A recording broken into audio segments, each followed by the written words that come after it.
my second video on radicals and also rational exponent notation. And in this video, we're going to focus on rational exponent notation, but in a more general sense. That is, in our last video, we basically articulated the fact that if we were to say, let's take the nth root of some base a, we'll call a some non-negative number here for this particular example, but we say we could re-express this as a to the 1 over n, and this was true for any nth root. So that is, like square root of a could be rewritten as a to the 1 over 2, or we say like, if I wanted to do the fifth root of a, say the fifth root of a would be just a to the 1/5. More generally speaking, we'd say it's just this radicand in here would be our base of this exponent, and we'd say that this index here, you keep noticing that it becomes this denominator here. We could say that this is 2 here.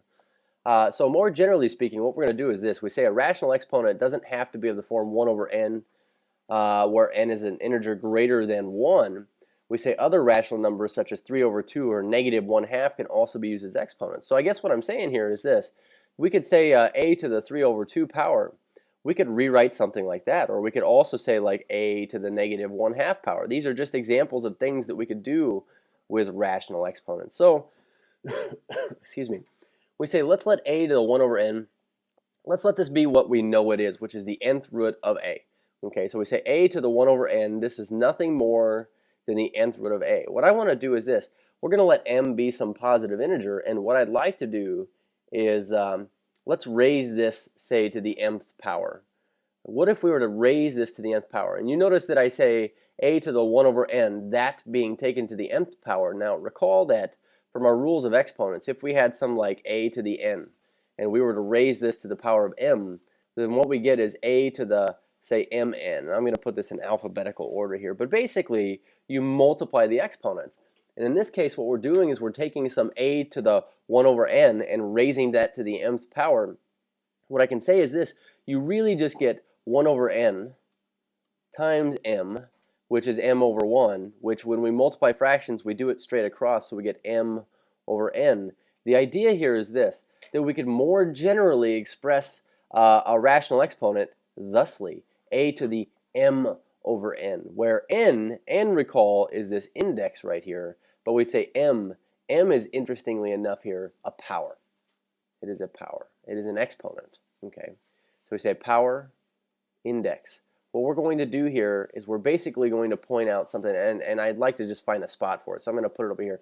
Basically, let's write this on our paper. If we have a to the mth power, the nth root, then this can be rewritten more generally as a to the m over n, and the things we want to indicate here are these.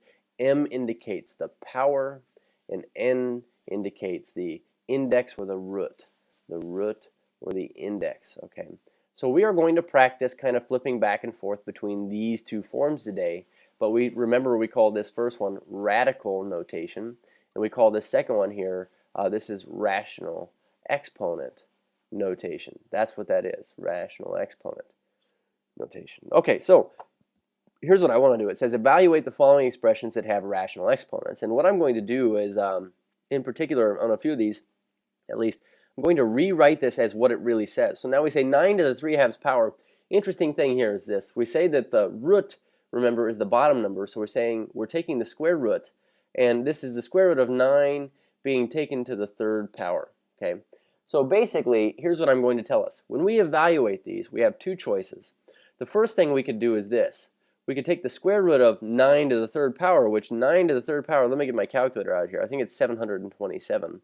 But we'd say, let me pull this over here. We say 9 times 9 times 9 is 729. I'm glad I checked. 729. What we could do is we could take the square root of this. And we say the square root of this, interesting, if I do this, is like 5.196. So basically, I can't really, do that here. So we'd say, okay, so let's try this instead.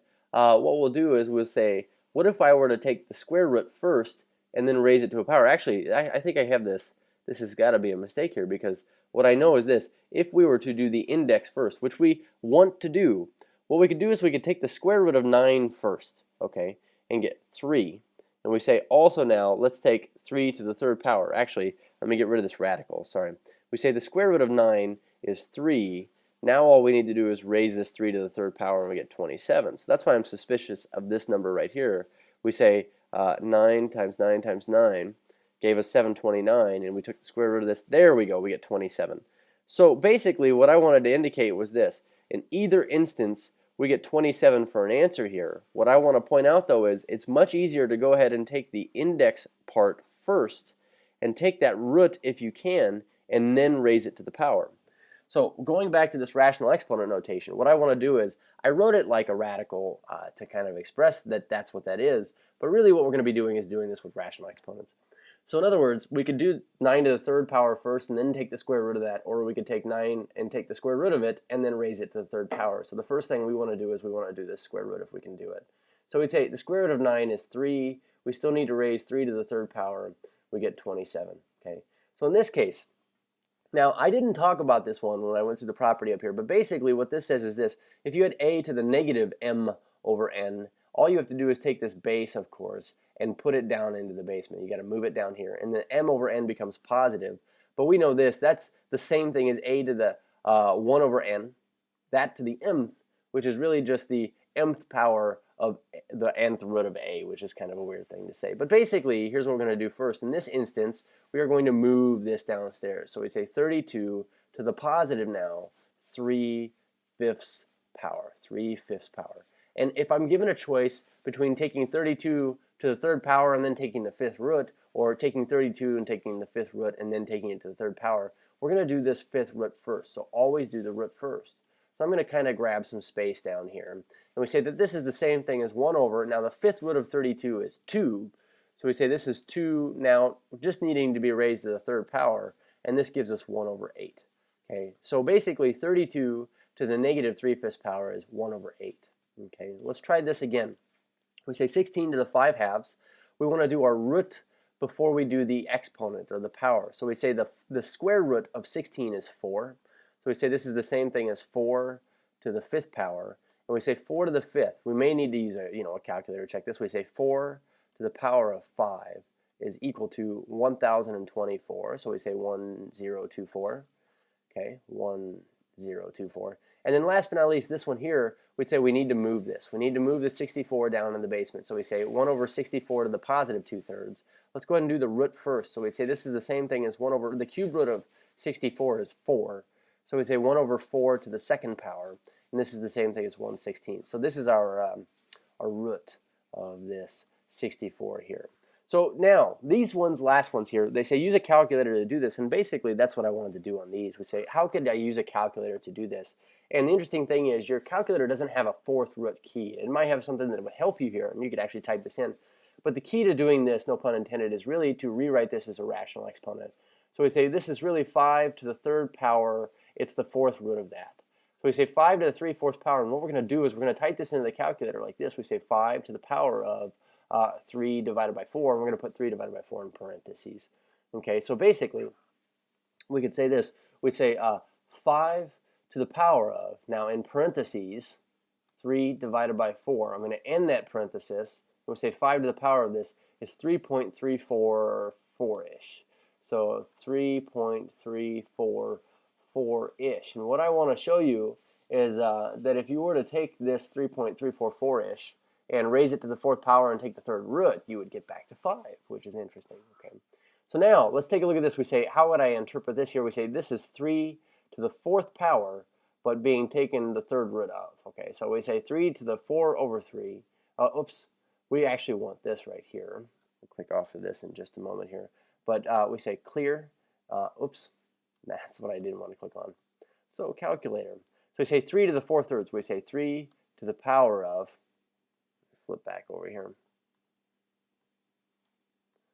3, so let's clear this out, 3 to the power of, in parentheses, and we have 4 divided by 3. So we're taking 3 to the power of something bigger than 1. You notice it got bigger. We got 80.9999999. So 80.99-ish. Oh my goodness, it's almost 81. And we say 5 to the negative 2/3. Now same thing here. We just say 5 to the power of, in parentheses, negative 2 divided by 3. And this is how you type it into a calculator. We'd say, okay, so we clear this out here. We say 5 to the power of, in parentheses, 2 is a negative 2, divided by 3, end parenthesis here, equals, and we get 0.342-ish. So 0.342, and we're going to put this squiggly to indicate it's approximately equal to. Cheers.